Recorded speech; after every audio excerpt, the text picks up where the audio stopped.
Околу 10.000 јужнокорејски и 8.000 американски војници вршат копнени, водни и воздушни маневри. Во компјутерски стимулирана конфликтна ситуација вежбаат како да одговорат на евентуални напади и упади од Северна Кореја.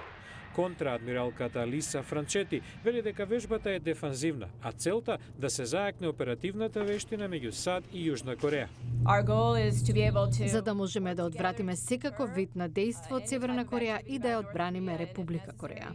За официјален Пјонгјанг ова е провокација и сценарио за евентуална инвазија. Како и минатите години, Северна Кореја и оваа на два пати лансираше проектили. Вежбата можеби ја зголемува напнатоста во регионот, но таа всушност го чува мирот преку проекција на армиската моќ, коментира аналитичарот за Северна Кореја во меѓународната кризна група Даниел Пингстон. Инструментот за решавање на политичките спорови и внатрешно во Пјонгјанг и надворешно е силата. Така ако забележат слабост, ќе ја искористат. Но постои опасност да избие вооружен конфликт кога спротивставените армиски сили вежбаат за војна.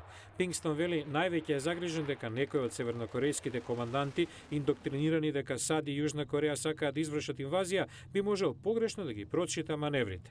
Па сепак, конфликт не изби по неодамнешниот напад врз американскиот амбасадор во Јужна Кореја од страна на јужнокорејски радикален националист. Амбасадорот заврши со исеченици на лицето и раката. Аналитичарите сметаат дека напаѓачот не бил поврзан со Северна Кореја, иако Пјонгјанг реагираше дека нападот бил соодветна казна за амбасадорот. Навидом овој инцидент само ја зголеми поддршката во Јужна Кореја за цврст армиски сојуз меѓу Вашингтон и Сеул.